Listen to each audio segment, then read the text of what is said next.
Have you ever wondered how the law balances our freedom to speak with the need for public order and safety?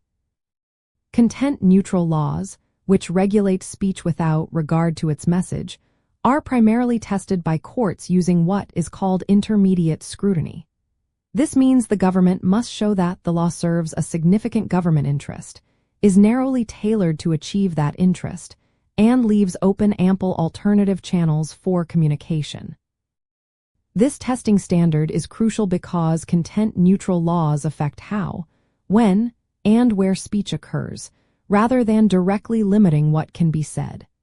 The Supreme Court has recognized that governments have legitimate interests in maintaining order and protecting public resources.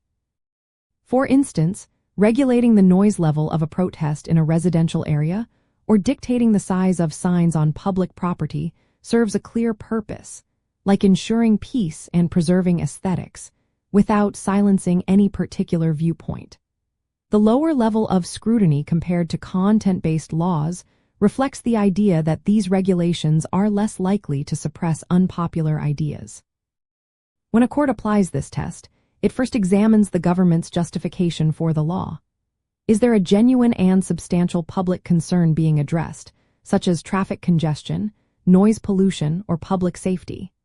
Second, the court considers whether the law is designed to effectively achieve that goal without unnecessarily restricting more speech than needed.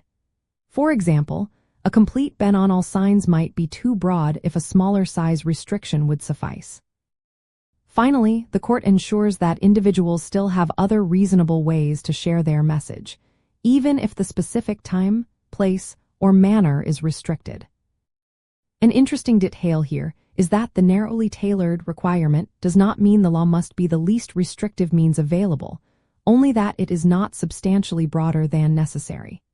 This flexibility acknowledges the practical challenges governments face.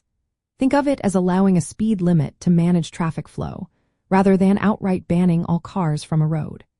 This precise legal distinction helps to uphold both governmental functions and individual liberties.